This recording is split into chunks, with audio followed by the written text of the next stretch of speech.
The monitor flickered to life, projecting Adam Schiff's own visage directly at him. It was a younger version from 2017, the hair a shade darker and the eyes gleaming with the specific arrogance of a man convinced of his own invincibility. He was seated opposite Chuck Todd on MSNBC, leaning in aggressively, his voice resonating through the hearing chamber with absolute clarity. "Actually, no, Chuck. I can tell you that the case is more than that, and I can't go into the particulars, but there is more than circumstantial evidence now." The clip abruptly switched to the same face on a different program, CNN this time, dated December 2017.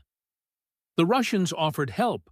The campaign accepted help. The Russians and the campaign both sought to conceal help, and that is, I think, the very definition of collusion. The video cut to ABC in October 2017, featuring George Stephanopoulos. "A lot of that has been corroborated," he said, referring to the Steele dossier, the assemblage of accusations that Special Counsel Durham would eventually reveal as invented gossip derived from a Russian émigré who admitted to the FBI his intel was merely hearsay. Schiff was assuring America it had been verified. The scene shifted to MSNBC again with Rachel Maddow in November 2017. "We are very close to a prosecutable case." Then CNN in 2019. "The evidence is in plain sight." Finally, ABC in 2020. "We now have ample evidence." The screen faded to black, leaving the hearing room in the Hart Senate Office Building completely quiet. Every senator seated on the Intelligence Committee remained frozen. The press gallery, which had been murmuring since the session commenced, was now still. Somewhere in the rear, a camera shutter snapped once before falling silent. Director of National Intelligence Tulsi Gabbard sat at the witness table, clad in a dark navy suit with posture as straight as a soldier's.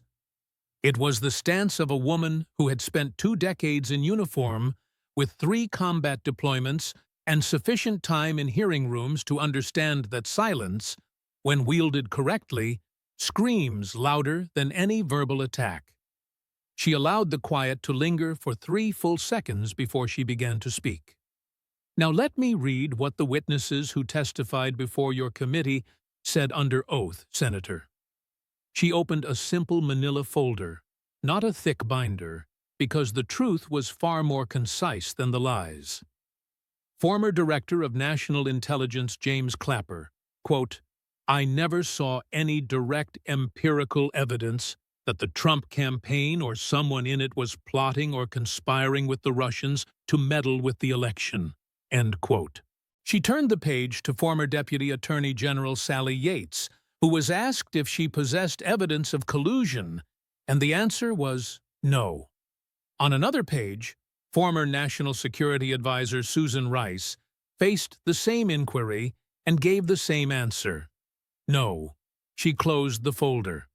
"Senator Schiff, you sat in the room when these witnesses stated this. You possessed their transcripts, you classified them, you kept them concealed for over a year, and you released them only when the White House threatened to do so first. And then, knowing exactly what these witnesses had testified under oath, you appeared on television hundreds of times and told the American people the exact opposite." She locked eyes with him. "You didn't misspeak. You didn't exaggerate. You lied deliberately and repeatedly for 7 years. And you did it while holding a security clearance that granted you access to the most sensitive intelligence in this country. You used that access not to inform the public, but to deceive them." Senator Adam Schiff sat 6 seats to her left on the raised dais. His hands were pressed flat against the desk, his face composed into the careful mask of a man who has spent decades in politics and knows the camera captures every twitch. But behind that facade, something was fracturing. It wasn't because the accusations were new, as he had heard versions of them for years, but because this time the charges were accompanied by his own voice. It was his own face and his own words on a screen, played back in sequence against the sworn testimony of his own witnesses. You can dismiss an accusation, you can spin a headline, but you cannot unsay what you said on camera. To comprehend how they arrived at this moment, how the man who spent 7 years as the face of the Russia investigation found himself watching his own credibility dismantle in real time, you have to go back 4 hours. It began the morning when Adam Schiff still believed he was the prosecutor and Tulsi Gabbard was the defendant. He arrived at the Russell Senate office building at 7:15. His chief of staff, Patrick Boland, was already present with a briefing packet, 2 lattes, and a legal pad filled with talking points. "The declassification is the vulnerability," Boland said. She released the HPSCI report over CIA objections, and former analysts are on record saying they were shocked at the level of detail. "Warner has already called it reckless, so that is your line of attack." Schiff nodded, sat at his desk, and opened the packet. Inside were 3 lines of questioning, each designed to achieve the same objective: frame Tulsi Gabbard as a political operative using the intelligence apparatus to exact revenge on behalf of Donald Trump. The strategy had succeeded before. It had worked against Devin Nunes when he released his memo in 2018. It had worked against John Durham when his report was released in 2023. The playbook was simple and battle-tested. Accuse the accuser of politicization, invoke the sacred phrase, sources and methods, express grave concern about the damage to intelligence partnerships, and let the media handle the rest. CNN would run the Gabbard Endangers National Security chyron. MSNBC would book 4 former intelligence officials to express alarm. The New York Times editorial board would write something about the erosion of institutional norms. By evening, the hearing would be remembered not for what Gabbard said, but for what Schiff said about what she did. "She's a former Democrat who switched sides for power," Schiff said. "The media already doesn't trust her, so this should be straightforward." His communications director, a young woman named Elena, looked up from her phone. Her approval among independents is higher than you'd think, sitting at 43% in the last Reuters poll, and the military background plays well. Schiff waved this away. Military background doesn't matter in a hearing about intelligence declassification. She lacks the technical credentials.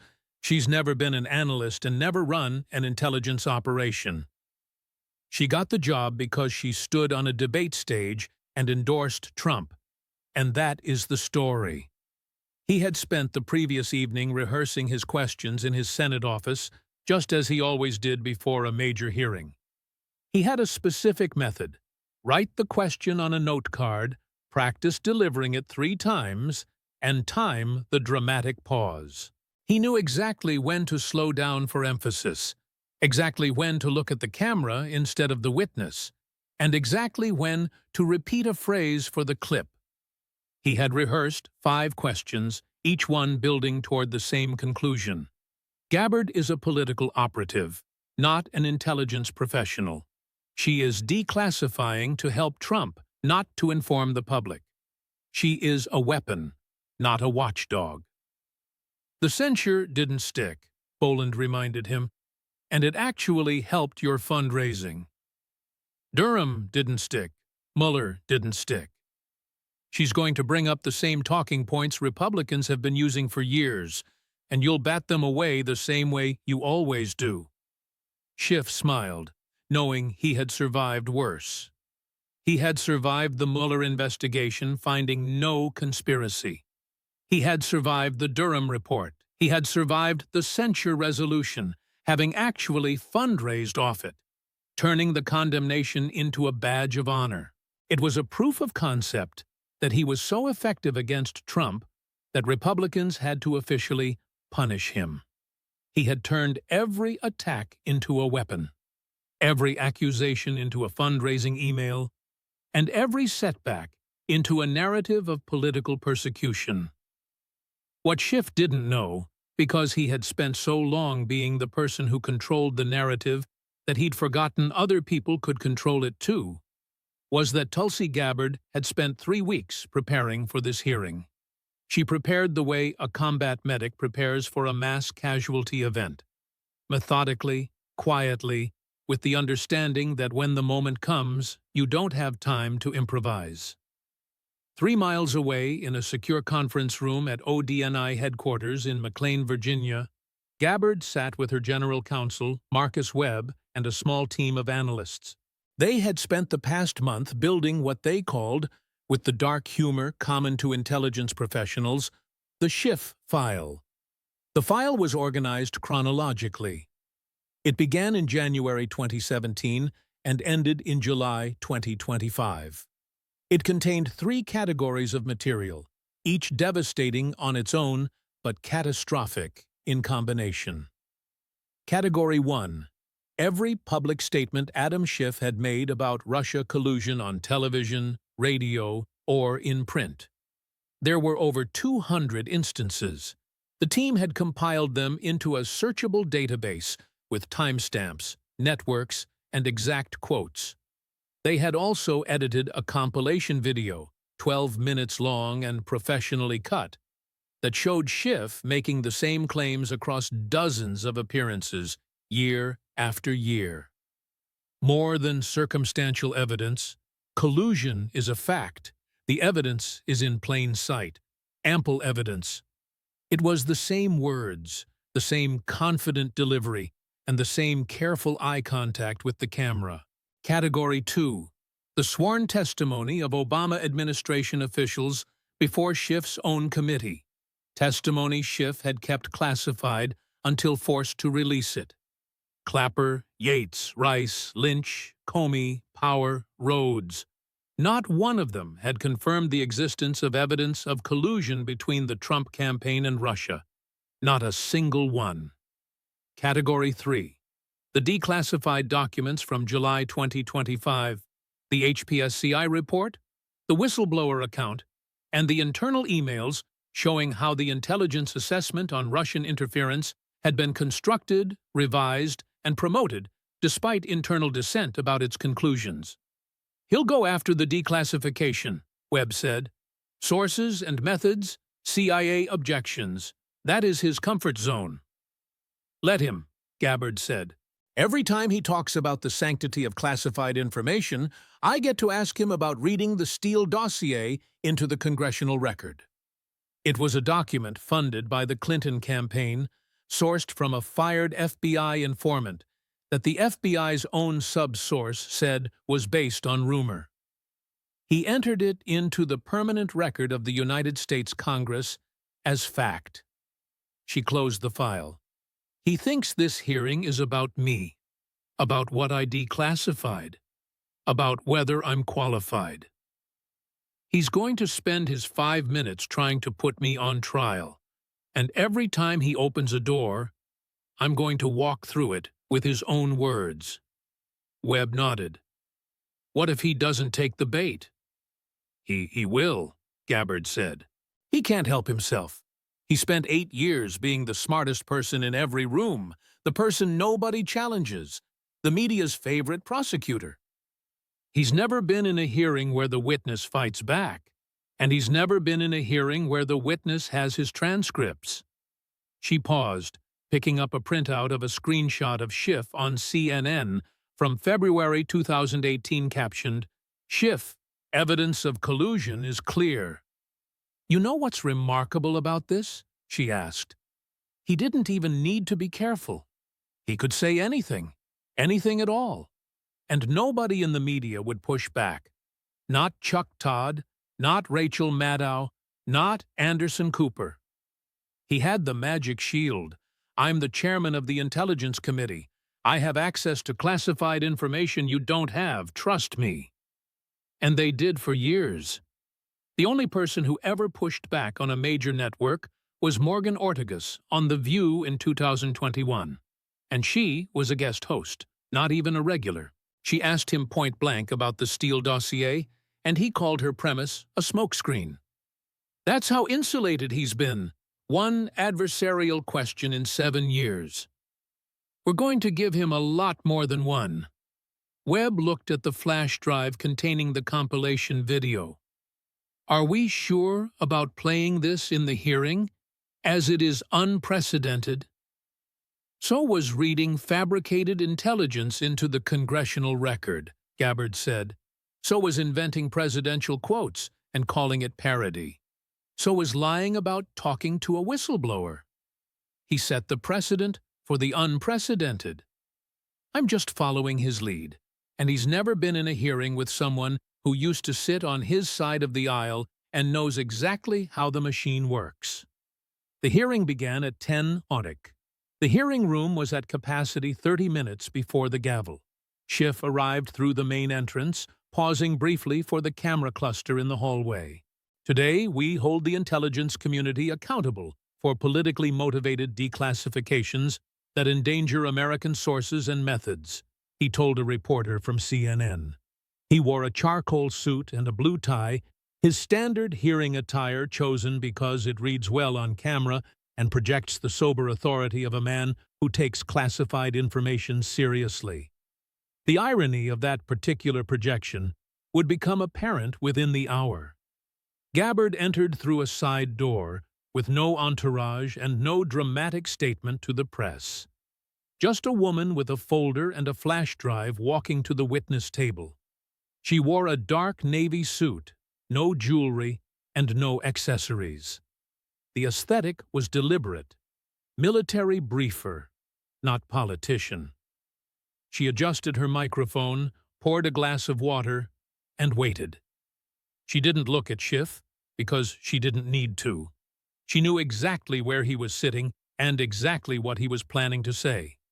She'd read every hearing transcript he'd ever participated in. She knew his rhythms, his tells, the way he builds to a dramatic question and then pauses for the camera, and the way he restates a premise 3 times because he knows the third repetition is the one that gets clipped. She'd studied him the way a combat medic studies an anatomy chart, not to heal, but to know exactly where to apply pressure. Chairwoman Susan Collins gave the room to order and read the opening statement. The Select Committee on Intelligence will come to order. Today we will hear testimony from Director of National Intelligence, Tulsi Gabbard, regarding recent declassifications of intelligence community documents related to the 2016 election and the origins of the Russia investigation. The first hour was procedural. Republican senators asked about the declassification process, the whistleblower protections Gabbard had implemented, and the progress of the DIG, the Declassification and Intelligence Group she'd established at ODNI. Gabbard answered in the clipped, precise language of an intelligence briefer. Facts, dates, numbers, no editorializing. Democrat senators followed a coordinated line of attack.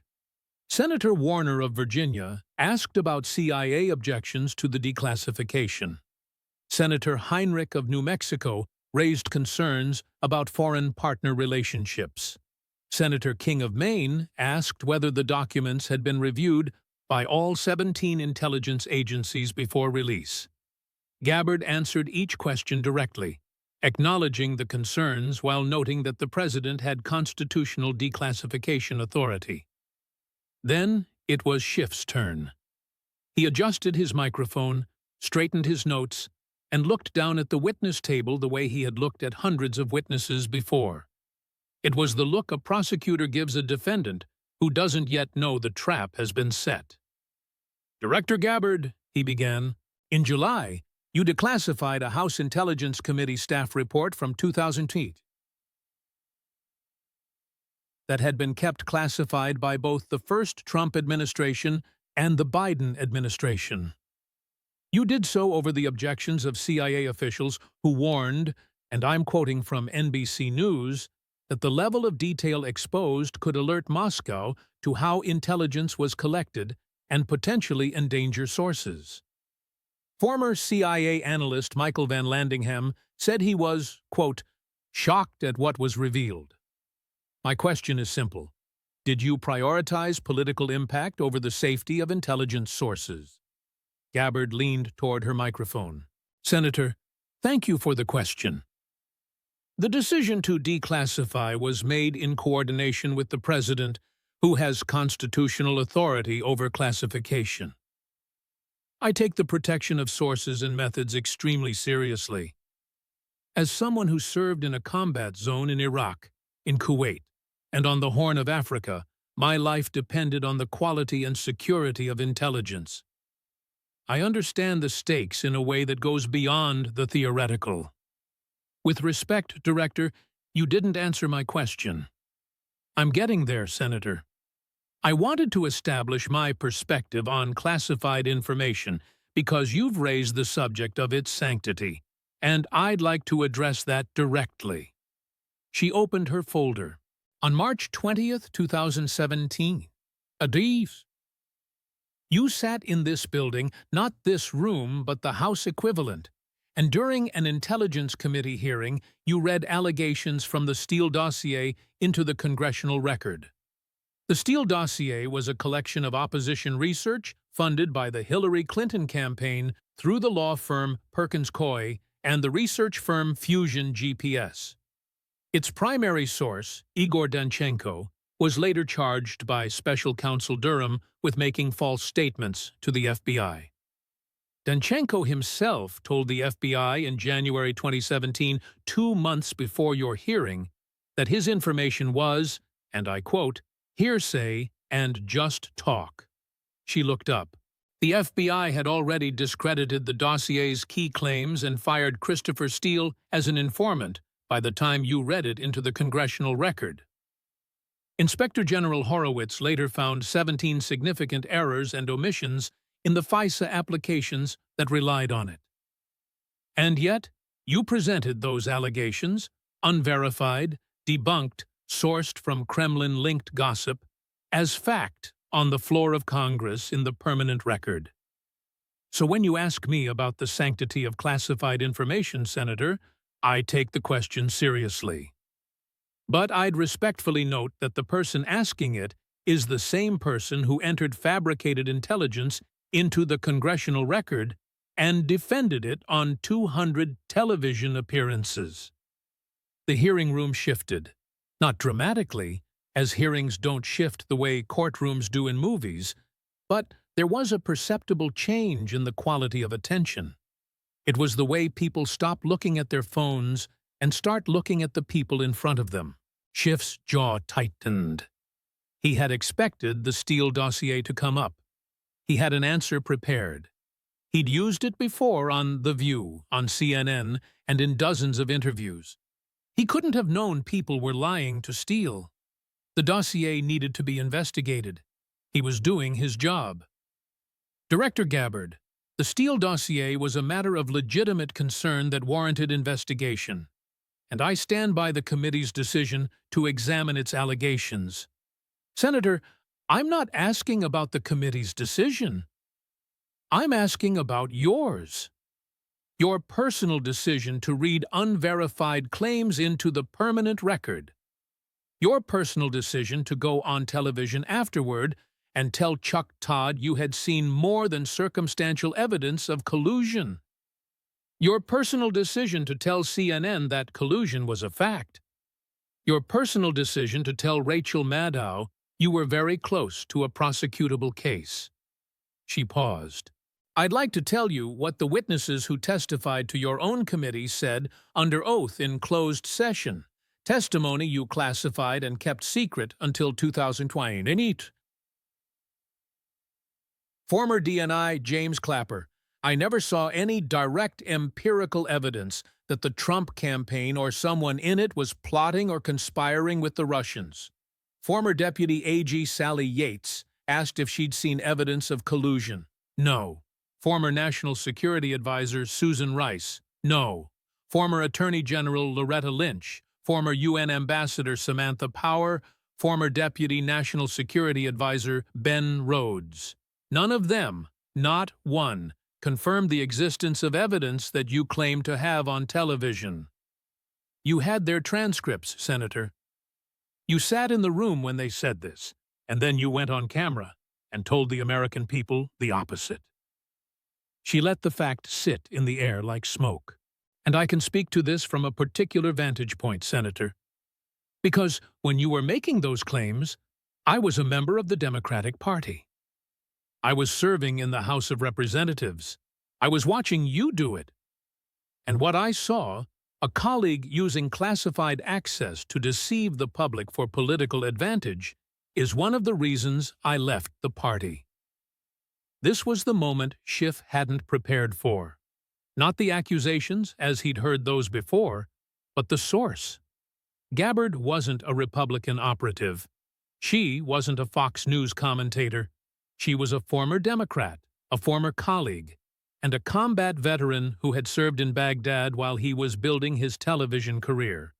The partisan attack defense, which had shielded him for years, collapsed the moment she said the words, "When you were making those claims, I was a member of the Democratic Party." Schiff regrouped. He was a former prosecutor. He knew how to absorb a blow and redirect. He leaned into his microphone and spoke with the controlled intensity of a man who has been doing this for a very long time. "Director Gabbard, I appreciate the theatrical presentation, but let's be clear about what's happening here. You left the Democratic Party. You campaigned for Donald Trump. He rewarded you with this position.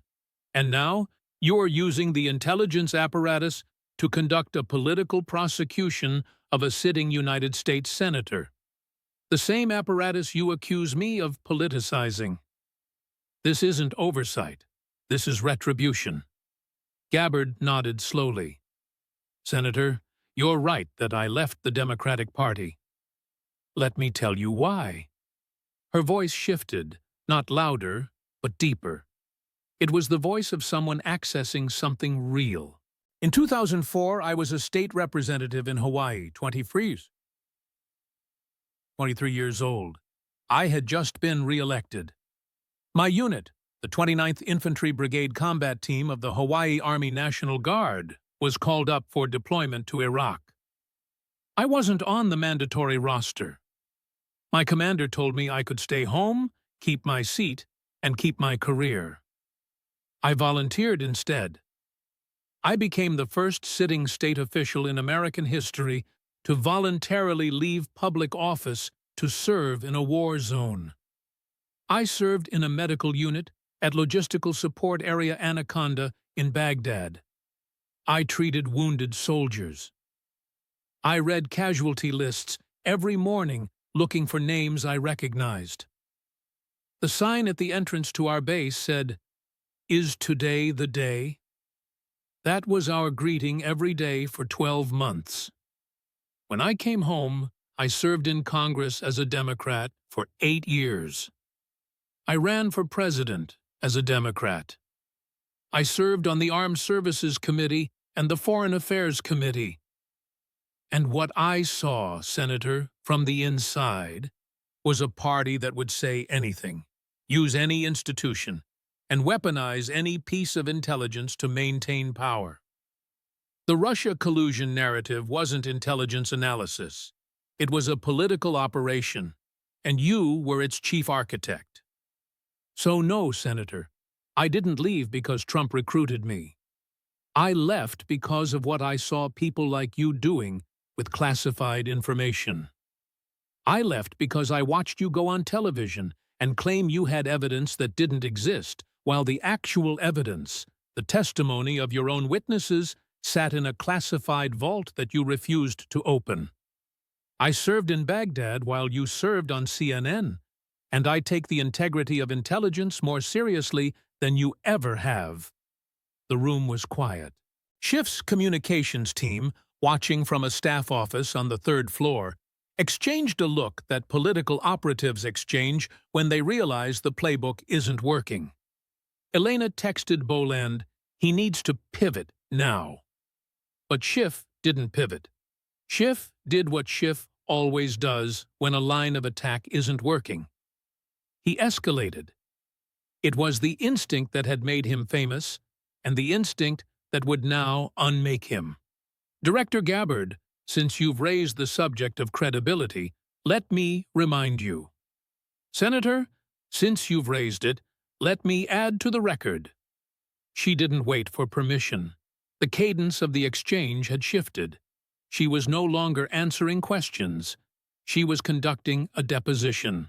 September 26, 2019, you chaired a hearing on the Ukraine whistleblower complaint. In your opening statement, broadcast live to millions of Americans, you read what you presented as the president's words to President Zelensky. You said, and I quote, "I want you to make up dirt on my political opponent, understand? Lots of it. And I'm going to say this only 7 times, so you better listen good." The president never said those words. Not in the transcript, not in any version of the call, and not in any witness account. You fabricated them. When Representative Mike Turner confronted you, you said your reading was meant to be, at least part, in parody. Parody.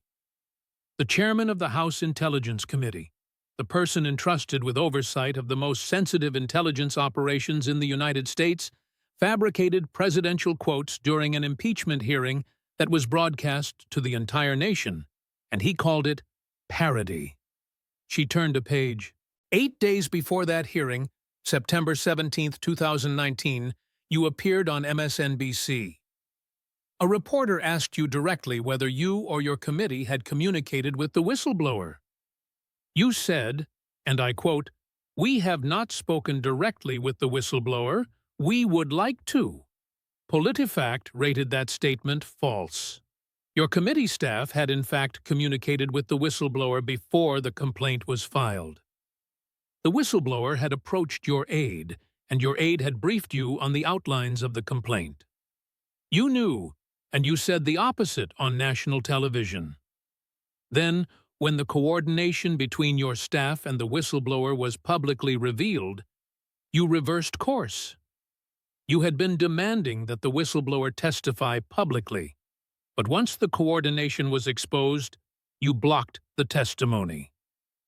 You wanted transparency until transparency would expose you. Schiff opened his mouth, then closed it. He looked to Chairwoman Collins, hoping she might intervene on time, but his 5 minutes weren't up. He still had time. The problem was that he had nothing to fill it with. Every prepared response. "I stand by the committee's work. This is a partisan distraction.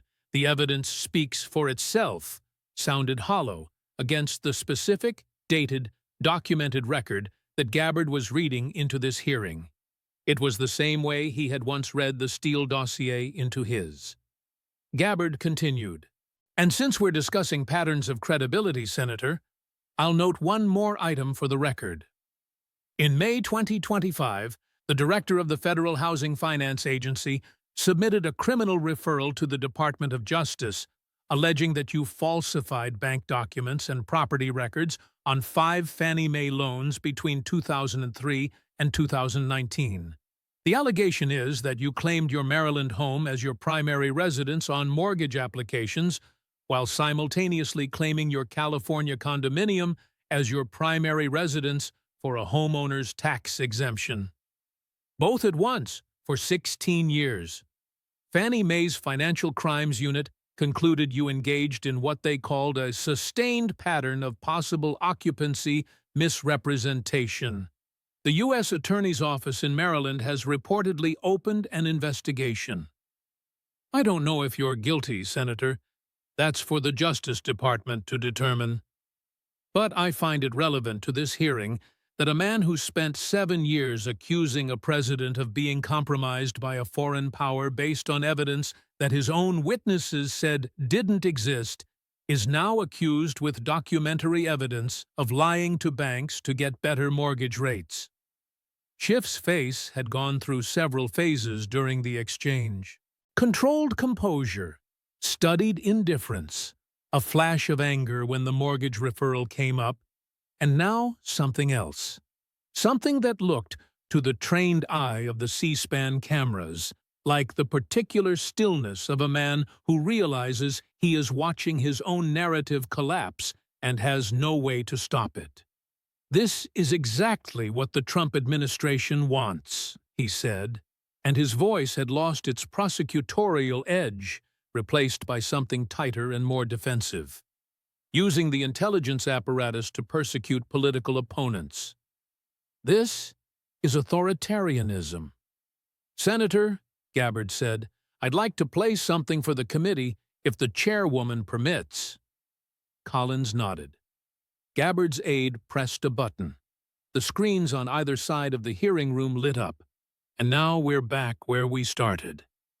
The compilation. Schiff's own face, his own voice. Clip after clip after clip. More than circumstantial evidence. Collusion is a fact. The evidence is in plain sight. Ample evidence, very close to a prosecutable case. Corroborated. Year after year, network after network. The same claims, the same confidence, the same careful eye contact with the camera that had made him one of the most recognizable Democrats in America. Then the audio shifted. Flat, formal, the cadence of sworn testimony. Clapper: "I never saw any direct empirical evidence." Yates: "No." Rice: "No." The screen went dark. Gabbard spoke into the silence. "Senator Schiff has spent the last 7 years telling the American people that he had evidence of a conspiracy between a president and a foreign power. He didn't. He told them the Steele dossier had been corroborated. It hadn't. He fabricated presidential quotes in an impeachment hearing and called it parody. He lied about communicating with a whistleblower and then blocked that whistleblower from testifying when the lie was exposed. He read unverified gossip funded by a political campaign into the congressional record as fact. He kept witness transcripts classified for over a year because they contradicted his public claims and only released them when forced. He was censured by the House of Representatives on June 21, 2023, by a vote of 213 to 209. He had to stand in the well of the House while the resolution was read aloud. That resolution stated, and I quote, that he abused this trust by alleging he had evidence of collusion that never existed, and he is now under federal investigation for mortgage fraud. I served in Iraq. I know what real threats to this country look like. Mortars, IEDs, casualty lists, the sign that said, "Is today the day?" And I can tell you that the greatest threat to American democracy is not a foreign adversary. It is an elected official who uses the most sensitive information in this country to deceive the people who trusted him with it. The documents I've declassified tell the truth. Senator Schiff has spent 7 years trying to prevent the American people from seeing that truth. But today they saw it. She closed her folder. Chairwoman Collins waited 2 seconds, then spoke. "The senator's time has expired. Director Gabbard, thank you for your testimony." "Madam Chairwoman, I categorically reject," Schiff began. "The senator's time has expired," Collins repeated. "The committee will stand in recess for 15 minutes. Schiff sat in his chair. The gavel fell. Senators stood and began filing out. Staff moved through the aisles. The press gallery erupted into the controlled chaos of reporters filing urgent dispatches on phones and laptops. Schiff did not stand. He sat perfectly still, looking at the blank screen where his own face had been playing moments ago. His chief of staff approached from behind, leaned down, and whispered something. Schiff shook his head. Not yet. He was thinking about the compilation, not about its content as he'd heard every criticism before, but about its form. The side by side. His own face, his own voice, unedited, unmanipulated. playing next to the sworn testimony of people he'd supervised. There was no way to call it doctored, no way to call it taken out of context, no way to call it Russian disinformation or a Republican hit job. It was his words on camera, on networks he chose, in interviews he requested, said with the confidence of a man who believed nobody would ever compile them and hold them up against the actual record. He thought about the Steele dossier. He'd read it into the congressional record on March 20th, 2017. He remembered the moment. He remembered believing it, or telling himself he believed it, or telling himself it was worth reading because it might be true. The distinction between those three things had blurred years ago, and he'd never been forced to examine which one was real because nobody had ever made him answer for it under these conditions. Not in a cable news interview where he controlled the conversation. Not in a friendly congressional hearing where the chairman was an ally, but in a room where a combat veteran with declassified documents and a flash drive full of his own television appearances was reading his record back to him like a court reporter reading a transcript. Boland appeared again. "We need to get to the press room. The longer we wait, the worse it looks." "Give me a minute," Schiff said. He sat for another 30 seconds, then he stood, buttoned his jacket, and walked toward the hallway. For 6 minutes, no Democrat on the committee posted anything on any social media platform. In the Senate, where political communication is measured in seconds, 6 minutes of silence is a geological age. The clips went viral within the hour, not the individual quotes, as those had been circulated before. What went viral was the compilation, the side-by-side. Schiff's own voice making claims on the left half of the screen, his own witnesses denying those claims under oath on the right half. It was simple. It was devastating. It required no commentary. The contrast did the work. The first version to break was a 38-second cut. Schiff saying, "More than circumstantial evidence," followed immediately by Clapper saying, "No direct empirical evidence." It hit 20 million views by dinner time. By the next morning, it was at 53 million. The second clip that traveled was the Baghdad versus CNN exchange. Gabbard's voice, measured and flat. "I served in Baghdad while you served on CNN, and I take the integrity of intelligence more seriously than you ever have." Someone set it to a slow-motion video of Schiff's face as she said it. The expression, or rather the careful absence of expression, the controlled blankness of a man who has just been hit in a place he didn't know was exposed, became a meme.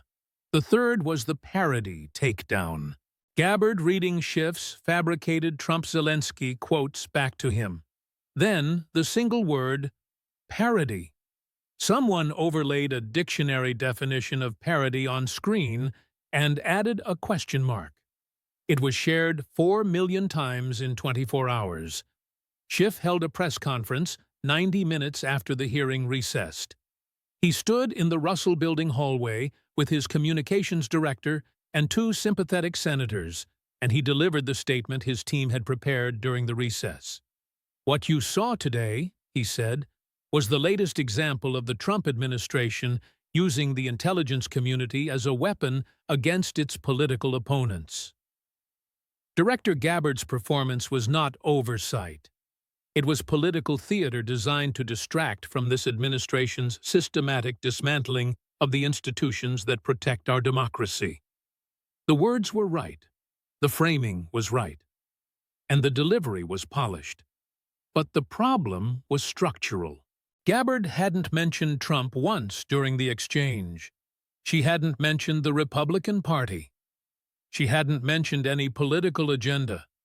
She had read Schiff's own words back to him and compared them to the sworn testimony of his own witnesses. You can call that political theater, but you can't call it partisan when the evidence comes from the subject's own mouth. progressive media tried the familiar pattern. Gabbard turns hearing into political spectacle, ran the MSNBC chyron. Former Democrat uses DNI position to attack Schiff, was the Huffington Post headline. But the compilation video made the coverage irrelevant. 53 million people had watched Schiff say more than circumstantial evidence, and then watched Clapper say no direct empirical evidence.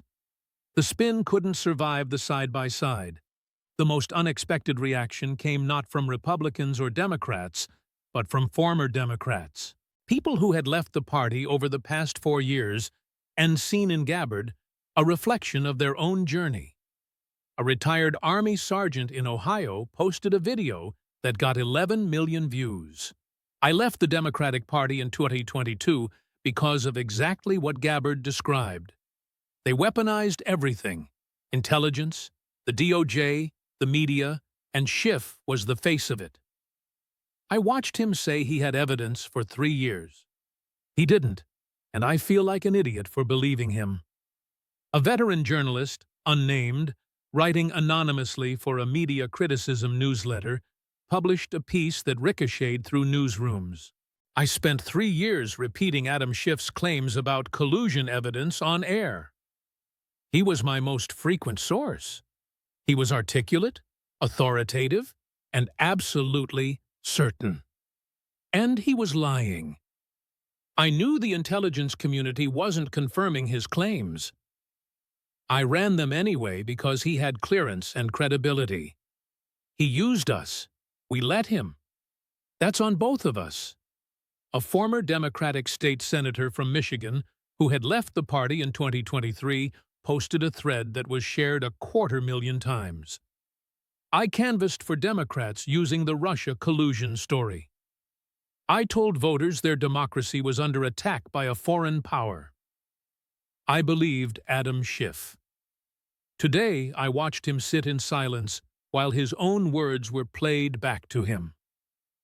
I feel betrayed, not by Republicans, but by the man I trusted to tell me the truth. A Gold Star mother from Virginia called into a radio show and said something that was shorter and more devastating than anything said in the hearing room. My son died in Afghanistan. Adam Schiff voted for the war. He said he had intelligence. Then he spent 7 years saying he had intelligence about Russia. Was that a lie, too? How many things did he say he had intelligence about that turned out to be nothing? The question hung in the air, not because it had an answer, but because it revealed the nature of the wound. Schiff's credibility hadn't been damaged on a single issue. It had been damaged as a category. If a man will lie about having evidence of the most serious conspiracy in modern American history, if he will maintain that lie for 7 years on hundreds of television appearances while knowing his own witnesses contradicted him, then what can you believe him about? What can you trust? Where does the lying stop? In California, the reaction was complicated. Schiff had won his Senate seat in 2024 with a comfortable margin. His approval rating was steady, but internal polls taken in the 2 weeks after the hearing showed a 7-point drop. Not because Californians suddenly supported Trump, but because the compilation video forced a simple question that no amount of spin could answer. If he lied about this, what else did he lie about? The mortgage fraud investigation continued quietly. The U.S. Attorney's Office in Maryland had not yet announced any charging decisions, but the shadow of a federal investigation hung over every public appearance Schiff made. The irony was lost on no one. The man who had spent 7 years accusing a president of financial crimes was now himself the subject of a federal financial investigation. The man who had demanded transparency was now invoking the presumption of innocence. The man who had read unverified documents into the congressional record was now asking the public to wait for all the facts before reaching conclusions. The deeper damage wasn't in any single clip or headline. It was in the pattern that Gabbard had illuminated. A pattern so consistent, so documented, so visible in his own words on his own television appearances that once you saw it, you couldn't unsee it. Claim to have evidence that doesn't exist. Read fabricated documents into the congressional record. Fabricate presidential quotes. And call it parody. Lie about contact with a whistleblower and then block the whistleblower's testimony when the lie is exposed. Keep witness transcripts classified when they contradict your public claims. Claim 2 primary residences simultaneously for 16 years to save money on mortgages. And through it all, maintain the posture of a man defending democracy from its enemies while systematically deceiving the people democracy is supposed to serve. Gabbard didn't call him a traitor. She didn't call him a criminal. She didn't call him a Russian asset, which would have been the kind of irony he deserved, but she was too disciplined to deliver. She called him something more precise, something that would be harder to shake, something that would attach to his name in the way that epithets attach to political figures when the public finally sees the gap between the performance and the record. She called him an architect of lies. Gabbard returned to Odnai headquarters after the hearing. She didn't hold a press conference. She didn't post on social media. She went back to work. There were intelligence assessments to review, foreign threat briefings to prepare, the kind of work that doesn't trend on Twitter because it's classified. When Webb asked her how she thought it went, she said, "I answered his questions. I showed his record. That's what oversight is supposed to look like." "That's not what his hearings usually looked like," Webb said. "No," Gabbard agreed. "Because in his hearings, the witnesses were afraid of the camera. They were afraid of the clip. They were afraid of being called a Trump loyalist on the evening news. They forgot that a hearing room is a fact-finding venue, not a television studio. And in a fact-finding venue, the person with the better facts wins, not the person with the better camera angle." When a reporter asked her for comment the next day, she said only, "The documents speak for themselves. So do Senator Schiff's own words." An architect builds structures. Structures that are designed to look solid, to look permanent, to look real. And for 7 years, Schiff's structures had looked real. The collusion narrative, the dossier, the parody, the whistleblower coordination. Each one a carefully constructed edifice that served its purpose for a time and then, when examined closely, turned out to be built on nothing. Gabbard didn't demolish those structures with accusations. She demolished them with the architect's own blueprints, his own words, his own TV appearances, his own classified transcripts. She held up the plans and showed the public that the foundations were empty. He walked into the hearing room as the questioner. He walked out as the subject. Not because Gabbard attacked him, but because she turned on the television and he attacked himself. In the weeks that followed, Schiff did what he had always done. He gave interviews, he raised money, he posted on social media about threats to democracy and the importance of standing firm against authoritarianism. The machine still worked. The donors still donated. The base still rallied. But something had shifted, and it was the kind of shift that doesn't show up in polls or fundraising numbers, but in something harder to measure. The pause. The moment of hesitation when a reporter considers quoting Schiff as a source and remembers the compilation video. The moment when a colleague considers co-signing a letter and remembers the Clapper transcript. The moment when a voter hears him say, "I have evidence," and thinks, "You said that before." Trust, once broken by your own recorded voice, doesn't come back. Not because people are unforgiving, but because the human mind can't unwatch what it has watched.